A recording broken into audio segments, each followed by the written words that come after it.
é hoje, às 8 da manhã, no Alto Esporte.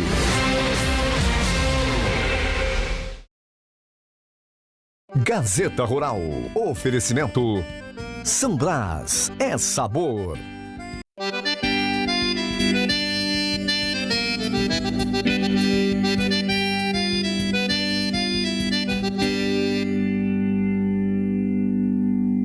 Olá, muito bom dia para você. O Gazeta Rural deste domingo está no ar, trazendo todas as notícias do agronegócio de Alagoas. E no programa de hoje, você vai ver. Safra de cana-de-açúcar em Alagoas teve uma redução de 10% na quantidade de cana processada. E vamos conhecer também uma técnica de irrigação que pode aumentar a produtividade e a qualidade da cana-de-açúcar. Em Flecheiras, criadores de peixe que participaram de capacitação estão bem animados com a produção. E tem ainda a segunda reportagem da nossa série de receitas para a Semana Santa. E o prato de hoje é o bacalhau. O Gazeta Rural está só começando.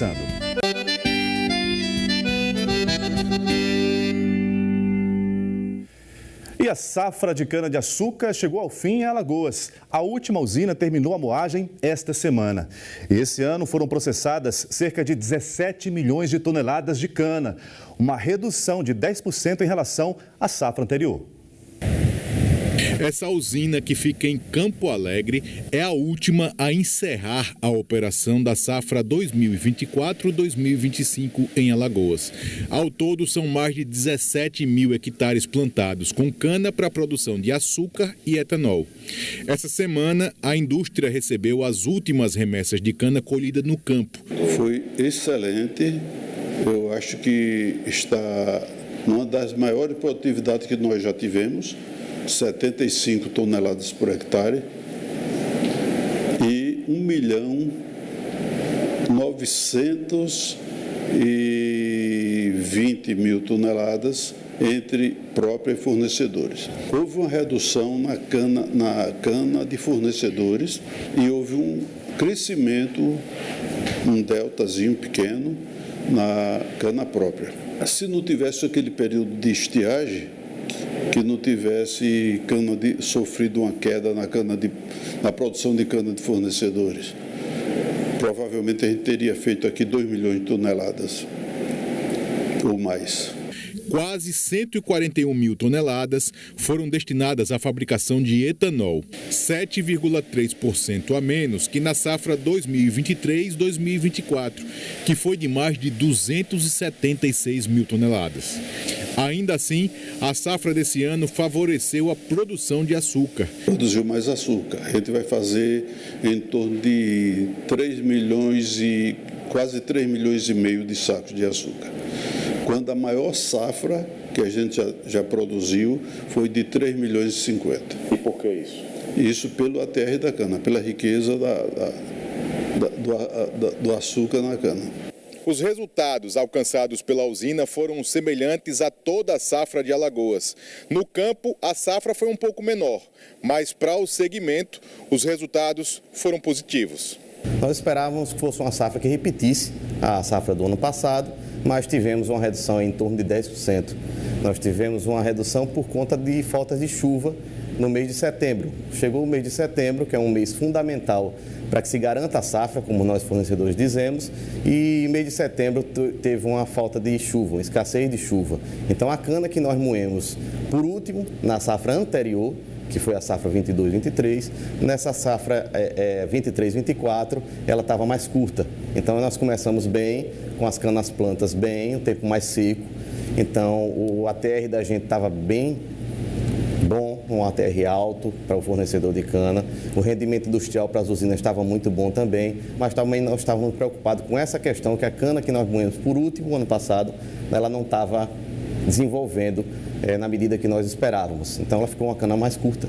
E quando nós chegamos para moer essa cana, foi onde deu essa diferença e esse decréscimo aí de 10% a menos do que a safra do ano passado. Isso tanto para o fornecedor de cana quanto para as usinas.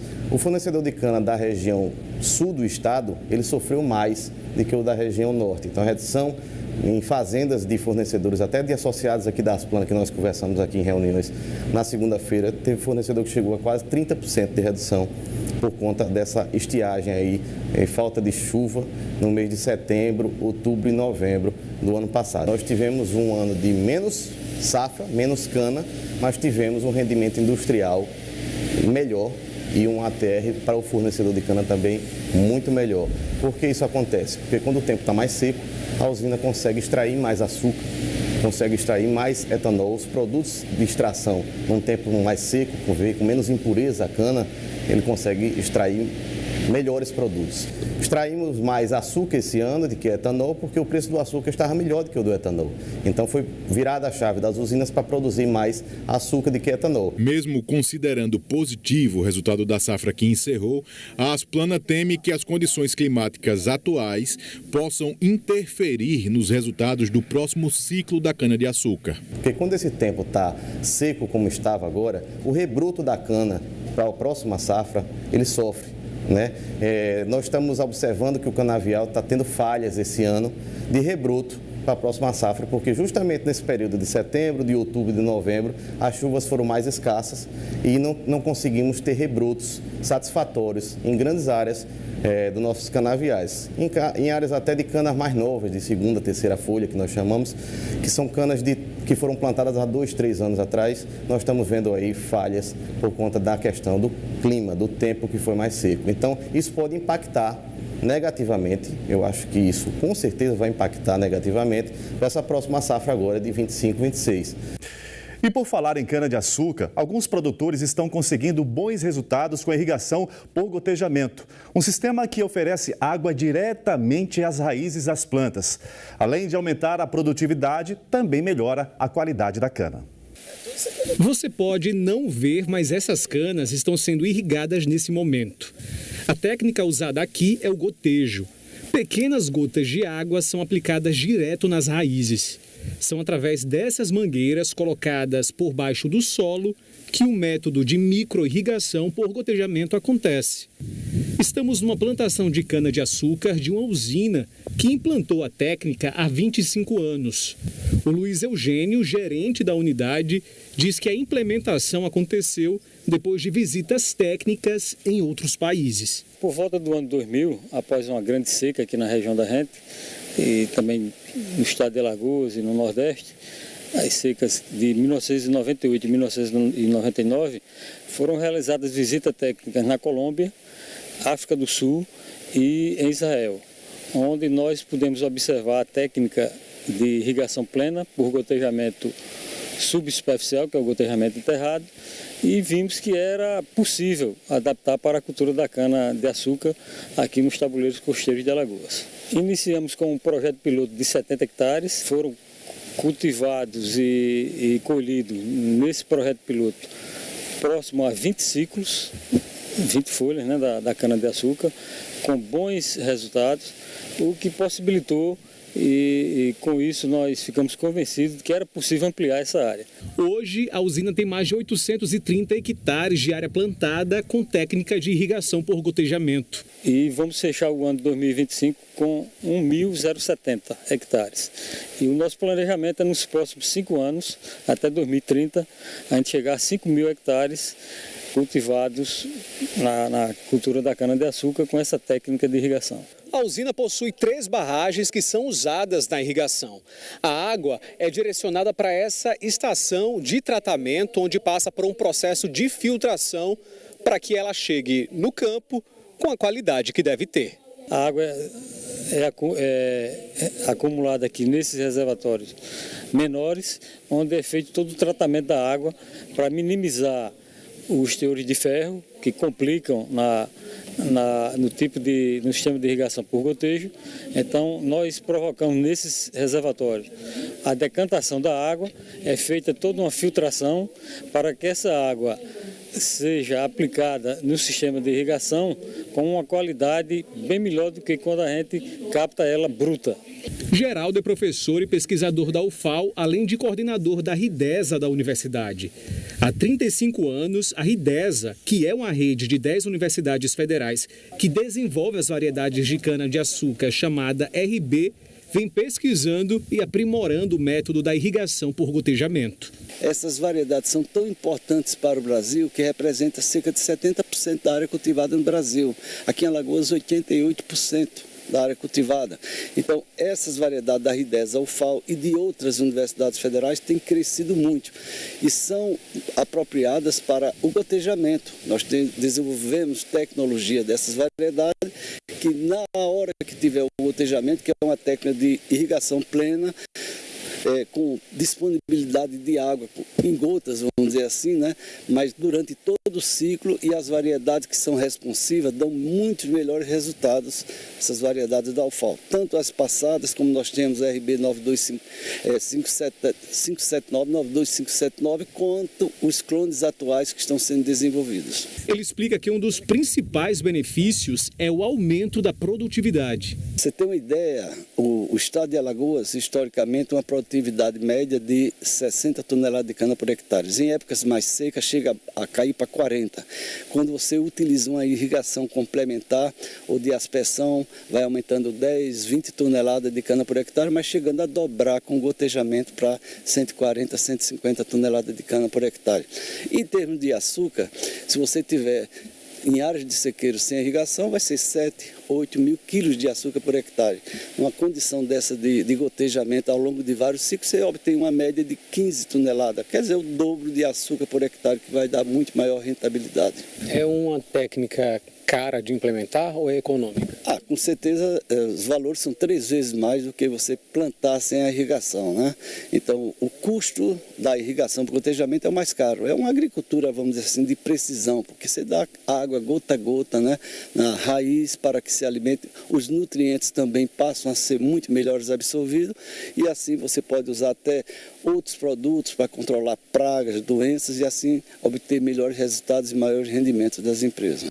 É uma técnica importante e é um sistema que pode proporcionar mais eficiência durante a irrigação.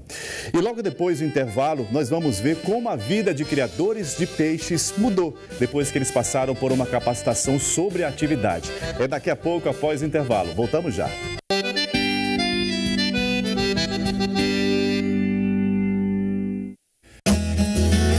Na temperatura máxima.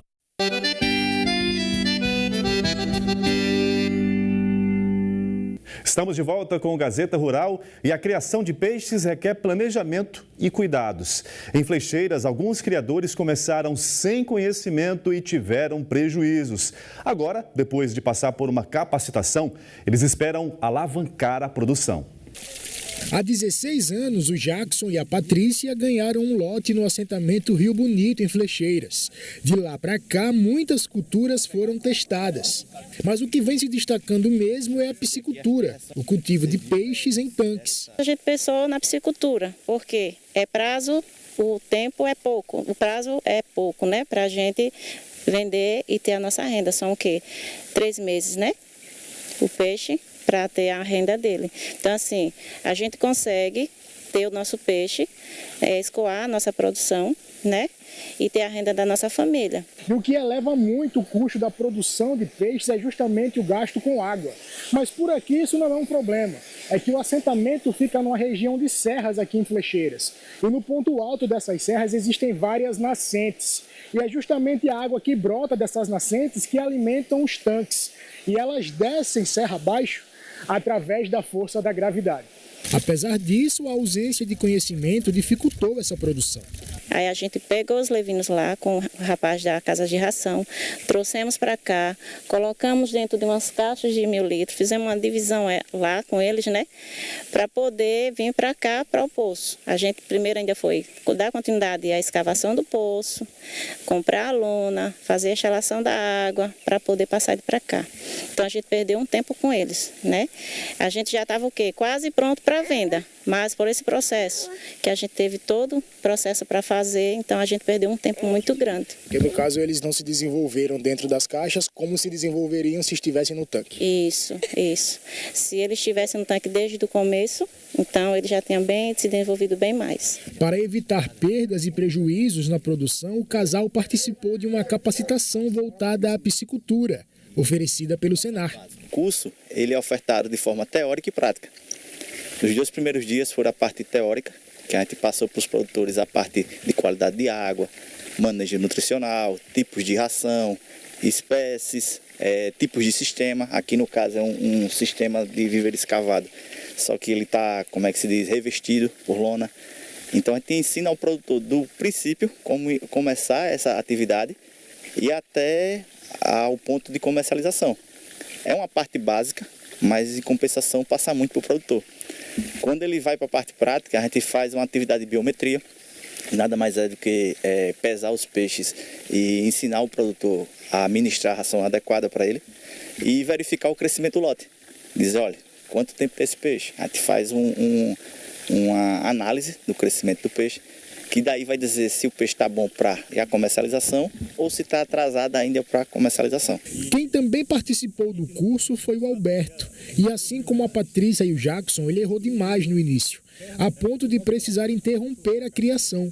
Mas agora ele está animado para retomar. Antes a gente criava assim, não tinha base, entendeu? Aqui ele precisava cabia 300 peixes, eu botei 1000. Aí isso aí atrapalhou o crescimento e o custo de ração. Aí a gente agora já tem uma base, a gente vai tentar para ver se tem um retorno. Fácil não é, mas ver a criação fluindo é o combustível necessário para seguir em frente e já pensar em expansão. Temos o objetivo de ampliar, melhorar, né? Nosso investimento inicial e assim... Acredito que com os erros acabamos que acertando, não é muito bom não, a gente começa errado, né?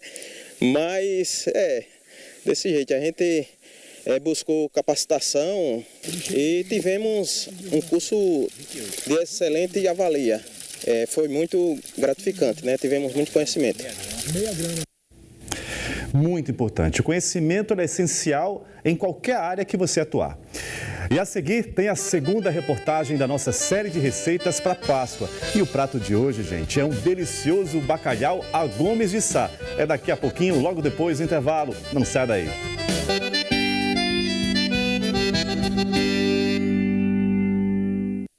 De segunda a sexta, a partir das 3h30 da tarde.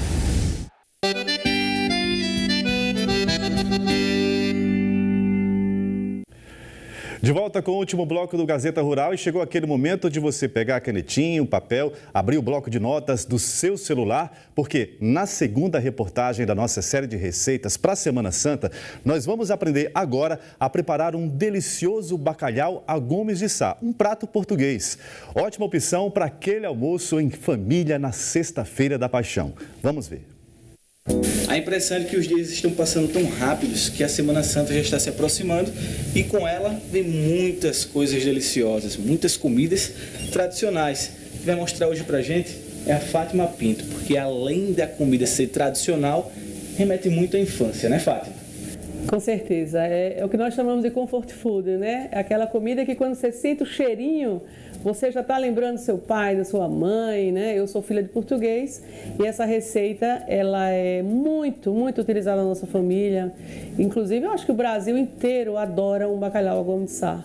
E essa especificamente foi minha mãe que trouxe de Portugal, né? Minha mãe é alagoana, mas estando em Portugal com meu pai, ela trouxe essa receita que se tornou uma receita de família. Vamos mostrar então.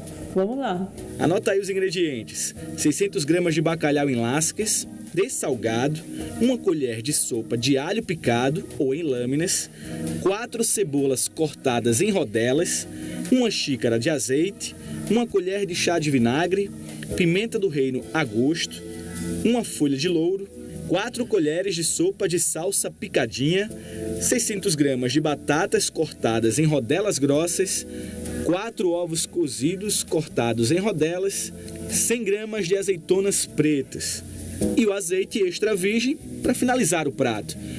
Agora nós vamos iniciar o nosso preparo do bacalhau, colocando em nossa panela um bom azeite, né, gente? Bacalhau, um bom azeite extra virgem, onde nós vamos refogar o alho frio. Agora nós vamos acrescentar as cebolas em rodelas.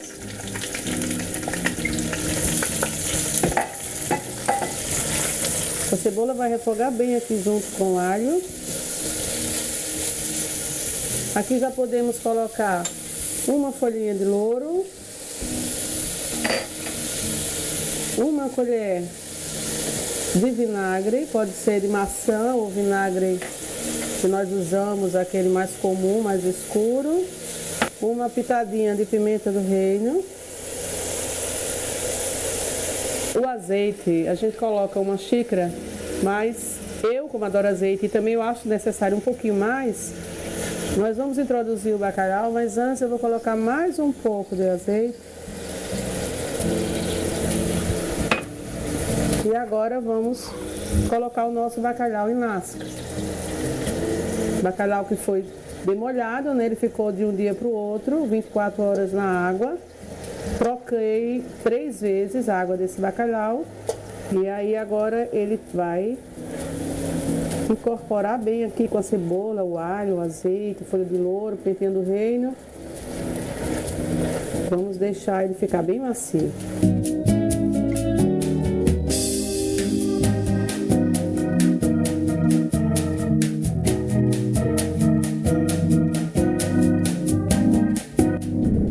Olha, após o bacalhau, nós vamos acrescentar a nossa salsa picadinha, certo? Nesse ponto, a gente vai provar o sal, que aí é a gosto, não é? Agora é só cozinhar em fogo baixo por aproximadamente 20 minutos. É bom ficar de olho e mexer para não pegar na panela. Após esses 15 minutos no fogo, nós vamos acrescentar as nossas batatas em rodelas e também as nossas azeitonas. O detalhe no cozimento das batatas é deixá-las um pouco durinhas.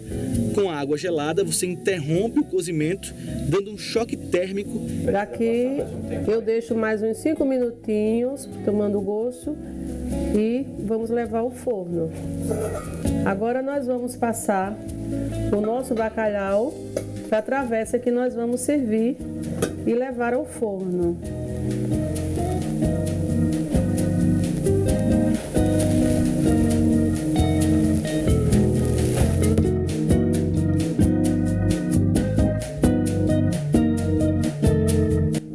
Agora nós já colocamos o nosso bacalhau no pirex, vamos dar mais uma regadinha com azeite e vamos levar 5 a 10 minutinhos no forno, aí vai depender muito do forno de cada um.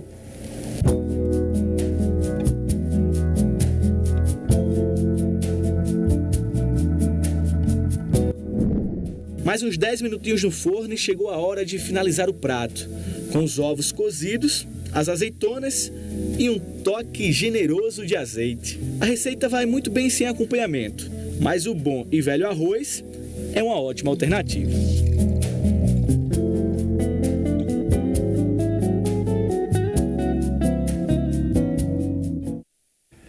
Tá aí mais um prato para a Semana Santa. Domingo que vem continua a nossa série. E assim termina o Gazeta Rural de hoje. As reportagens dessa edição você confere na nossa página, no G1 Alagoas ou no Globoplay. Um ótimo início de semana e até o próximo programa. Até lá!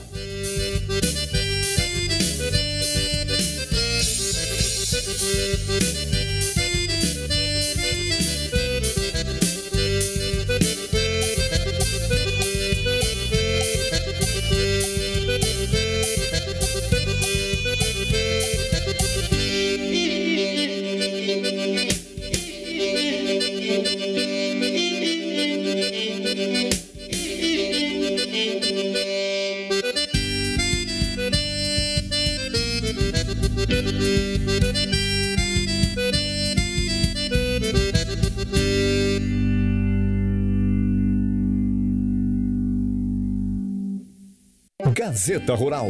Oferecimento Sambras é sabor.